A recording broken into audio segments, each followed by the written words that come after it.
গরমে তৃপ্তি আনে এই গুড়ের শরবত। চলুন দেখি কিভাবে আপনারা বাসায় মজাদার গুড়ের শরবত বানাতে পারেন। তো প্রথমে আমরা 6টা লেবু নিয়েছি, সাথে 1 চিমটা বিট লবণ, গুড় পরিমাণ মতো নিয়ে নেবেন, পানীয় পরিমাণ মতো নিয়ে নেবেন।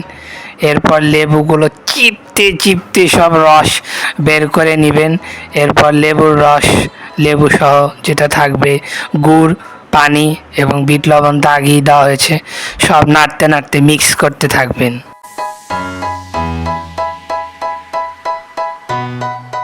এরপর আপনারা গুড়ের শরবত বরফ কুচি বা বরফ কিউব, আইস কিউবের সাথে পরিবেশন করতে পারেন। বরফ দিয়ে পরিবেশন করলে খেতে খুবই মজা লাগে। গুড়ের শরবত স্বাস্থ্যের জন্য খুবই ভালো। এই তীব্র গরমে আপনার শরীর ঠান্ডা রাখবে, সেই সাথে যাদের হাই বা লো প্রেশার আছে তা নিয়ন্ত্রিত রাখতে সাহায্য করবে।